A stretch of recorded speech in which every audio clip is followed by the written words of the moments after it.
Hey everyone. So you want to start investing, but maybe it feels a little intimidating. All the jargon, the charts, it's a lot. Well, today we're going to cut through all of that. This is your simple, clear first step into the world of investing. Let's get right into it. So let's kick things off with a question that might sound a little weird. Is it possible that the money you've worked so hard to put into a savings account is, well, actually losing money every single day? The answer, surprisingly, is yes. And the reason why is this quiet, invisible thing called inflation. Okay, so think about it like this.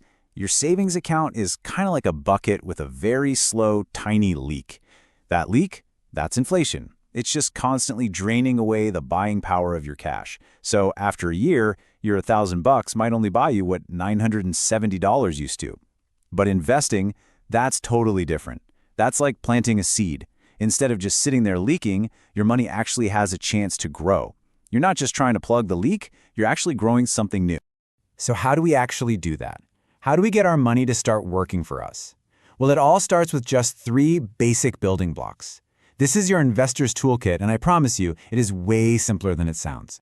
First up, the stock. The easiest way to think about a stock is like owning a single brick in a giant skyscraper. Seriously, when you buy a stock, you're buying a teeny tiny piece of a company. You're an owner, and if that company does well and grows, the value of your little brick grows right along with it.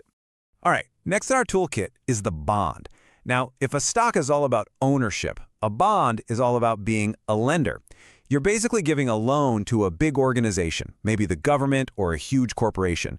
They get to use your cash for a while, and in return, they promise to pay you back every penny plus interest payments along the way. In general, people see bonds as being a bit more stable and lower risk than stocks. And that brings us to our third tool. And honestly, this one is a beginner's absolute best friend, the fund. Just picture a shopping basket, but instead of eggs and bread, it's pre-filled with hundreds, maybe even thousands of different stocks and bonds all mixed together. This is a game changer because you're instantly diversified. You're not putting all your eggs in one basket, hoping one company succeeds. And this is what that diversification can look like. With just one single purchase, one click, you can own a piece of the 500 biggest companies in the US, get some exposure to companies all over the world, and have the stability of some bonds mixed in. It is, by far, the easiest way to get started with a really solid foundation. Okay, we've got the tools, we understand the basic ideas. Now for the most important part. How do you actually get started? Let's turn all this theory into some real, practical action. You know, that whole big, intimidating idea of becoming an investor, it really just comes down to 4 very simple, very manageable steps. That's it. Anyone can do this. Okay, here we go. Step 1. You choose your platform. A brokerage is just the company that lets you buy and sell investments. Step 2. You open your account. You'll choose between a general one or a retirement account like an IRA.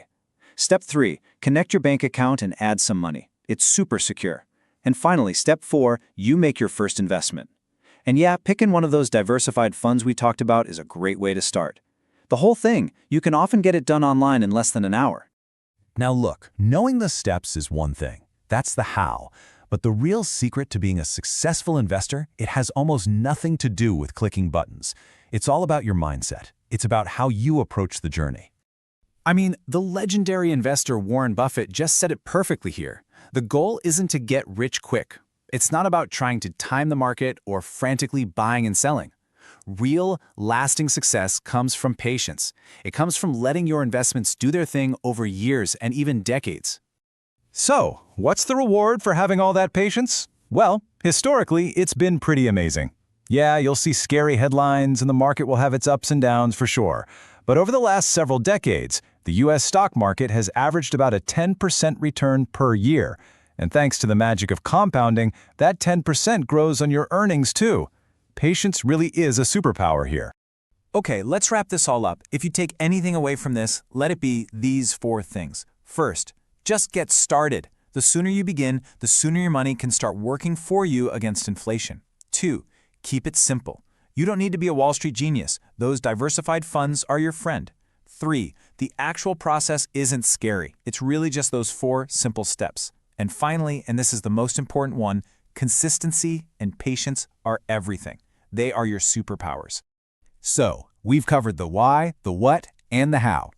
Every single financial journey, no matter how big, starts with one single step. So the only real question left is the one you see right here.